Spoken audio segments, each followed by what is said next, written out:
гледате вестите на Сител. Во студиото со вас, Тамара Дичовска.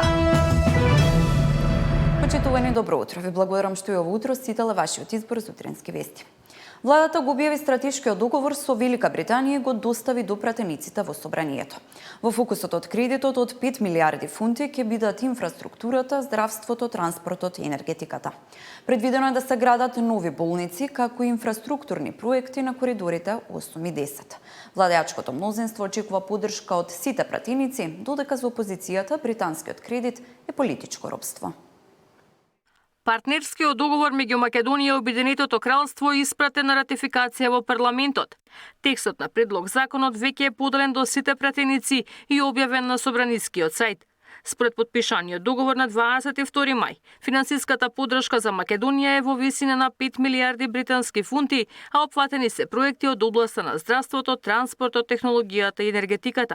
Според документите испратени во собрание, предложено е обновување и реконструкција на болници во Штип и Кичево, Универзитетски клинички центар во Скопје. Пари од помошта ќе бидат наменети и за болници во Куманово, Битола, Тетово, Гостивар, Охрид и Струга. Ќе се инвестира и во брза железница долж коридорот 10, кој ги поврзува граничните премини Табановци и Богородица, главниот град Скопје и аеродромот Скопје. Предвидена е и програма за развој на коридорот 8. Дел од средствата ќе бидат наменети и за развој на капацитетите за сајбер безбедност и дигитална трансформација на владата. Сериозно внимание ќе се посвети на производството и пренос на електрична енергија. За владата ова е историски договор кој ќе донесе бенефит за сите граѓани. Вице-премиерот Меджити во тема на денот на Сител рече дека очекува поддршка од сите во парламентот при ратификацијата. Условите се најдобри, мислам, до сега што може да ги добие Македонија. Ова е најголем зафат и мислам доброто е што одат во економски инвестиции, не одат во неекономски. Тие се враќаат, ќе се ангажираат и компании од земјава, ќе биде добра инфузија, мислам, и за економијата, но и за решавање на вакви крупни инвестициски проекти што се битни за граѓаните и државата. Опозицијата критикува дека британскиот договор бил преседан. На средба со граѓани во Битола, лидерот Филипче порача дека ова било политичко робство. Овој заем кој што го зема од Велика Британија е навистина преседан. Ние мислиме преседан е унгарскиот, но не, можело и повеќе. Да земеш влада со влада без контрола, пари кои што се трошат, со непознати камати, со непознати рокови е криминал. Тоа е како да одам јас со вашата лична карта во банка да земам кредит, да не ви кажам ништо, од утре вие плаќате камати, пари, рокови, не знаете, ништо не сум ви кажал. Договорот ќе важи за период од 10 години, а како владин предлагач подпишан е министрот за надворешни работи и трговија Тимчо Муцунски. Ивана Соколовиќ, Најдова, Сител телевизија. Хидроцентралите Чебрен и Галиште да ги гради државата, а парите да се обезбедат од британскиот заем. Ваквата опција за министерката за енергетика е најдоброто решение, кое сепак ќе зависи од пресметките колку ќе чини. Во финалната фаза се математиките дали ќе ни бидат потребни 1,2 или 1,3 милиарди евра, како и условите за враќање на кредитот, вели Божиновска. Самата изградба на хидроцентралите би траела од 7 до 8 години. Кога ќе знаеме точната сума, секако ние сакаме да е наш проект, ќе видиме под кои услови, бидејќи тоа е проект што ќе се гради едно 7-8 години, ќе видиме и условите за плаќање, значи нема тоа да бидат одма што треба да се платат парите, ќе видиме под кои најдобри услови може да почнеме со изградба. Веќе имаме неколку фирми кои се заинтересирани и кои сакаат да градат 2 когенеративни централи, бидејќи тоа исто ќе биде сериозна инвестиција, значи тука зборуваме за милиарда евра. Ќе видиме, значи разговараме, дискутираме. Мислам дека во најкраток временски рок ќе имаме повеќе информации, меѓутоа работиме, имаме веќе преговори со некои.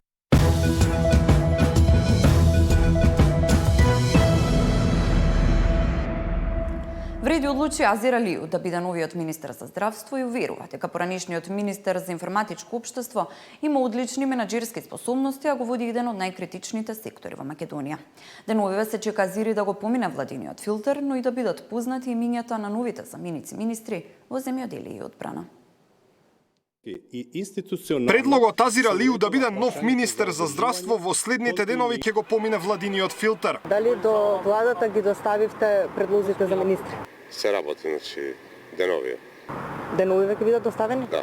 За сега не е јасно кога точно Алиу ќе се најде во собраниска процедура. Меѓутоа, коалицијата Вреди се уште го комплетира својот список на владини функционери. Прашан дали Алиу ќе се снајде на новата министерска функција со оглед на тоа што доаѓа од информатичкиот сектор, Меджити вели дека за позицијата министер најважни се менаџерските способности, а поради тоа Алиу бил најдобар предлог за тоа место. Предлогот Алиу да стане нов министер за здравство ќе биде ставен на седница во законодавниот дом веднаш штом владата ќе го испрати, уверува собранискиот спикер. Како што знаете, и по закон, и по деловник, предлогот доаѓа од владата. Премиерот треба да предложи нов министер.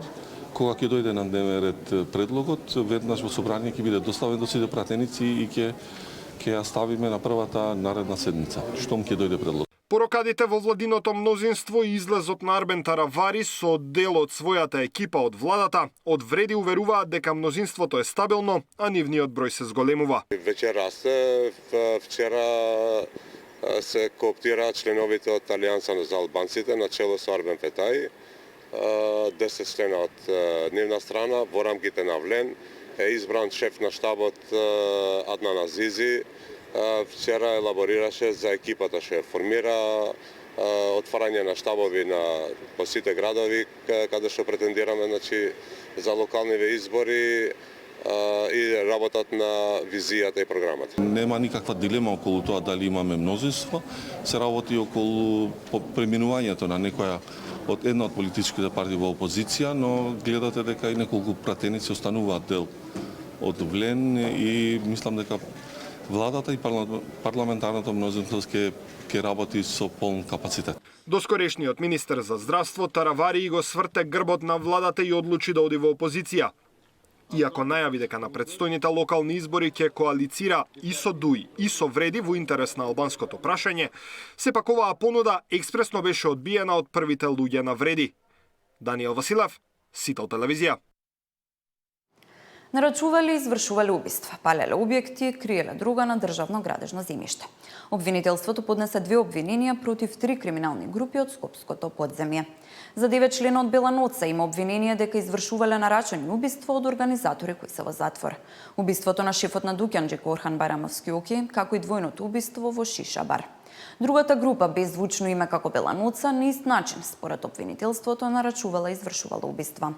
Групата на Раде Трајковски Штекли пак продавала дрога. За 10 лица од групата на Штекли има обвинение, другите 7 се спогодиле со обвинителството и веднаш започнале со издржување на казна затвор. Дрогата ја продавале по локали во општината Аеродром, но и на интернет.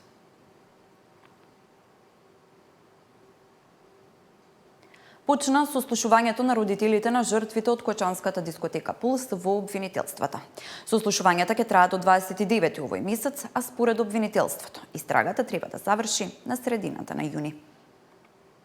Започнаа сослушувањата на законските застапници на жртвите во пожарот во кочанската дискотека Пулс во обвинителствата во Кочани, Штип и Скопје. Сослушувањата се одвиваат согласно распоредот, директно со семејствата на жртвите и Сапорт Кочани. Преку исказите дадени пред јавен обвинител, членовите на семејствата ќе можат да ги остварат своите права како оштетени и да се приклучат кон кривичниот прогон, како и директно да се информираат за текот на постапката и да кажат своји сознанија за настанот. Сослушувањата ќе траат до 29 овој месец. Јавното обвинителство, согласно своите законски овластувања, во текот на целата постапка посветува особено внимание и грижа за жртвите на овој трагичен настан. При сите преземени дејства и одлуки, обвинителите ги имаат предвид и ги штитат интересите на оштетените. Воедно, се уште активен и повикот на обвинителството до сите останати кои што имаат лични сведоштва за несреќата, информации и докази во однос на работата на клубот Пулс Кочани и поврзани фирми, како и сознанија во врска со работата на институциите надлежни да постапуваат, да ги споделат со истрагата. Се вели во соопштението од обвинителството. Пријавите може да се поднесат со пополнување на формулар, кој потоа треба да се испрати електронски на наменска адреса istragakочани@jorm.mk. За Сител, Трајан Ристовски. Стојан Чангелов од ЦУК се силив на директорското место во Дирекцијата за заштита и спасување. Ангелов вели дека ќе работи на спојување на овие две институции и ќе ја спасува ДЗС од лошата состојба во која се наоѓа. Дирекцијата за заштита и спасување подолго време се наоѓа во агонија. Покрај недостатокот на пилоти, постојат и проблеми со сервисот на ер-тракторите. Во овој момент во државата нема ниту еден функционален ер-трактор, но јас сум оптимист дека набргу ќе ги имаме 3 ер-трактори заедно со посадите, односно пилотите. Се уште нема доволно подпишани договори со тимовите за брз одговор, вклучително и со тимовите за гасење на пожар на отворен простор. Е обемна постапка од аспект на легислатива и е потребно повеќе време. Мојот фокус како нов директор на ДЗС е конкретно формирањето на нова институција од двете постоечки. Институција која што ќе ги обедини функциите на постоечките две институции. Додека морам да укажам, целиот систем е далеку погломазен, затоа што летно време, кога беснеат пожарите, ние ги користиме хеликоптерите на полицијата, хеликоптерите на армијата. Благодарам што бевте со нас. Следните вести се за 1 час од сега. Убав почеток на денот.